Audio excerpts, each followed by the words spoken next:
ایک دن ایک بھیڑیے کو بھوک نے بہت ستایا۔ وہ خوراک کی تلاش میں ادھر ادھر پھرتا مگر اسے کھانے کو کچھ نہ ملا۔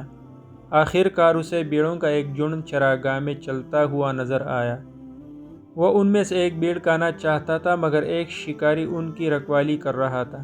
بھیڑیے نے اپنے آپ کو بے بس پایا۔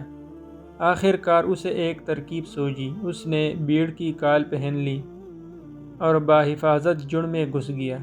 شکاری بھیڑوں کے جھنڈ میں بھیڑیے کو نہ جان سکا۔ اس نے ایک بھیڑ کو مارا اور بغیر پکڑے جانے کے اسے کھا گیا۔ اس طرح اس نے ساری بھیڑیں کھا لی اور ان کی تعداد روز بروز کم ہونا شروع ہو گئی۔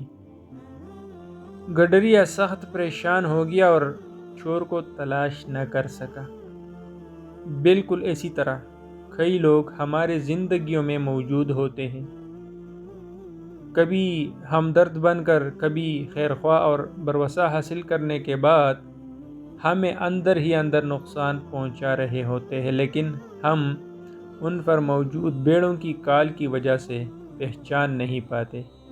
بھروسہ کریں لیکن احتساب کرتے رہیں، کہیں دیر نہ ہو جائے اور ہاتھ میں ملال کے سوا کچھ نہ بچے۔